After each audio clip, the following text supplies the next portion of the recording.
पत्रकार बांधव, एक गत्रव माडखोलकर नावाचा एक सजग पत्रकार होता. त्यांनी यशवंतराव चव्हाणांना प्रश्न विचारला की हा महाराष्ट्र नक्की कुणाचा होणार. त्यांना प्रश्न असा विचारायचा होता की हा मराठी माणसांचा होणार का मराठ्यांचा होणार. काय आता शब्द मागे पुढे झाले असले आम्हाला. यशवंतराव चव्हाण म्हणाले की हा महाराष्ट्र मराठी माणसांचा 18 पगड जातीचा होणार. या महाराष्ट्राच्या भौगोलिक प्रदेशामधल्या ससांचा महाराष्ट्र होणार.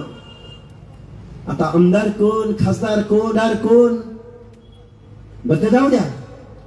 महसूल मंत्री कोण, काय अर्थमंत्री कोण, बारामतीचे अजितदादा पवार. सत्ता कोणाची, काँग्रेसची सत्ता येऊ द्या, अर्थमंत्री अजितदादा. साहेबांची सत्ता येऊ द्या. याच्या मागे अर्थ आहे बरं का, मी कुणावर टीका नाही करायला आलो. उद्धव साहेबांची सत्ता, अर्थमंत्री अजितदादा पवार. देवेंद्र फडणवीस, एकनाथ शिंदे साहेबांची सत्ता आली, अजितदादा पवार. आणि देवेंद्र फडणवीस साहेबांची सत्ता आली, मंत्री अजितदादा पवार.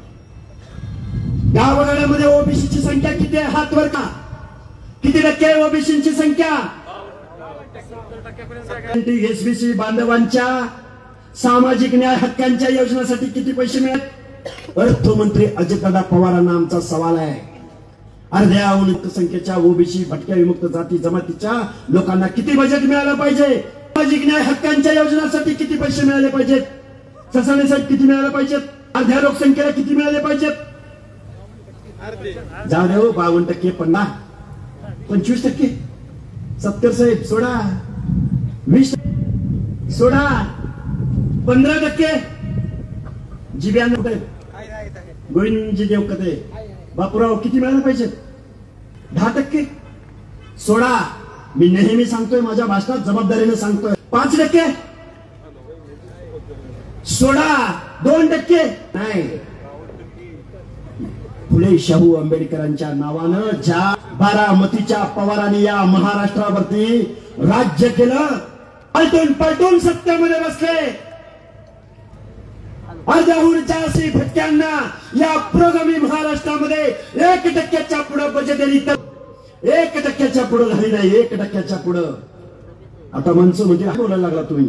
तो 1% कशासाठी माहितीये का पत्रकार बांधवांना. तो 1% कशासाठी. आश्रमशाळा, मॅट्रिकोत्तर शिष्यवृत्ती, पोरींची स्कॉलरशिप, वसंतराव नाईक महामंडळ, श्लोक आईला देवी शिरिमिंदे महामंडळ, महात्मा ज्योतिबा फुले आरती. काय आता ही आपली अरे 1 लाखाची सुद्धा योजना नाही. आता मी बारामतीमध्ये आलो, माझ्या काही कार्यकर्त्यांनी मला सांगितलं एका बँकेचं नाव आहे बारामती, काय ते सहकारी बँक. अजितदादा पवार बारामती सहकारी बँकेतून किती कोटी वाटले गेले. 162 कोटी रुपये आणि पाटील महामंडळाला कर्ज दिले. आता ध्यान देऊ, फक्त 3 लाख रुपये वसंतराव नाईक महामंडळाची मंजूर केली. तिघांची लाख रुपयाची. किती. 3 लाख रुपये. पुण्यात, अख्ख्या जिल्ह्यात किती. ओबीसीला किती रुपये. 3 लाख रुपये. वारे अजितदादा. म्हणे अजितदादाचं कार्यकर्ता काय म्हणतात माहिती का, हके सर तुम्ही अजितदादावर टीका करताय. सर माणूस नाही दादा, खमक्या माणूस आहे दादा, जातीवादी. मुख्यमंत्री महोदय, सारथीचं जे मराठा समाजासाठी सारथी आहे, त्या सारथीचं पालकदादा पवारांनी स्वतःकडे घेतलं. मंगेशराव, त्या सारथीची बिल्डिंग शेअर बाजारच्या इमारतीला, शेअर मार्केटिंगच्या इमारतीला लाथेल अशी इमारत Bihar Maharashtra college of commerce Symbiosis कॉलेजच्या मध्ये उभे केले. आमच्या ओबीसीच्या महाज्योतीला जिब्यांना 1000 स्क्वेअर फूट नाही. आता एका येरवड्याला दिलं 1000 स्क्वेअर फुटाचं. आता पुढचं सांग. कोल्हापूरला सारथीची इमारत उभी राहते, संभाजीनगरला इमारत उभी राहते. आणि ओबीसी पोरांना पीएचडीला 1 रुपया द्यायला अजितदादा तयार नाही. पण सारथीच्या पोरांना 1 स्ट्रोक 7-7, 8-8, 9-9 लाख रुपये अजितदादा पवारांनी त्यांच्या अकाउंटला जमा केले. आणि मी जर चुकीचं बोलत असेल ना, जे कोण प्रवक्ते, कोण प्रदेशाध्यक्ष, मी त्यांची नावं नाही घेत, त्यांनी कधीही आमच्या समोर यावं आणि बोलावं. आता मी आलोय बारामतीमध्ये. आम्ही बोलतोय, मंडळी सगळे एकत्रित आलेत. कुणाला पैसे कोणी दिले का? कुणी गाड्या पुरवल्या का? कशासाठी इथं आलेत? मनोज जरांगे नावाच्या माणसाला उभं कुणी केला? शरदचंद्रजी पवार. अहो ती पहिल्या दिवशी जाऊन बसले त्या मनोज जरांगेच्या मागं. ती काय म्हणते? आम्हाला ओबीसी मधनं पाहिजे, ओबीसी मधनं पाहिजे. अरे एकनाथ शिंदे साहेबांनी, देवेंद्र फडणवीसांनी तुम्हाला एससीबीसी दिले ना? नरेंद्र मोदी साहेबांनी ईडब्ल्यूएस दिला ना, इकॉनॉमिक सेक्शन. नको आहे त्यांना. त्यांना काय पाहिजे? आम्हाला ओबीसी मधनच पाहिजे. शिक्षण आणि नोकरीतला कट ऑफ त्यांचा कमी आहे. आम्हाला आरक्षण कशातलं पाहिजे? ओबीसी मधनं पाहिजे. कारण गाव वगाड्यातला सरपंच, गाव वगाड्यातला पंचायती, गाव वगाड्यातला झडपी मेंबर, याच्यावरती त्यांना राजकारण करायचं आहे. ओबीसी नका, ओबीसीचा माणूस म्हणून झडपी झालाय. हे सगळं षडयंत्र आहे. शरद पवारांनी मनोज जरांगे नावाचं हे भूत महाराष्ट्रावर बसवलं. महाराष्ट्राचे मुख्यमंत्री आगतिक झाले, लीन झाले, गडागडा लोळले आणि आमची आरक्षणाच्या विरोधामध्ये हा जी.आर. काढला. जी.आर. ह्या जी.आर. ओबीसीचं आरक्षण आज रोजी संपलेलं आहे. मंगेशरावजी, तुम्ही कायद्याच्या भाषेत खूप छान, पण मला यातली एक ओळ वाचून दाखवायची आहे.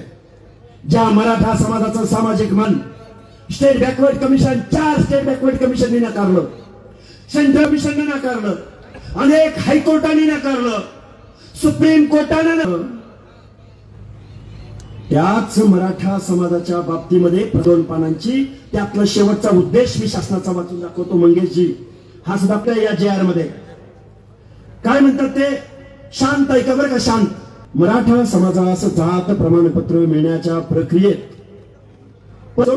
मराठा समाजास जात प्रमाणपत्र मिळण्याच्या प्रक्रियेत अधिक यावी याकरता शासन खालील प्रमाणे निर्णय घेत आहे. मराठा समाजाचा आणि ओबीसी आरक्षणाचा आहे का संबंध? ओबीसी आरक्षण कुणाला दिलं गेलं?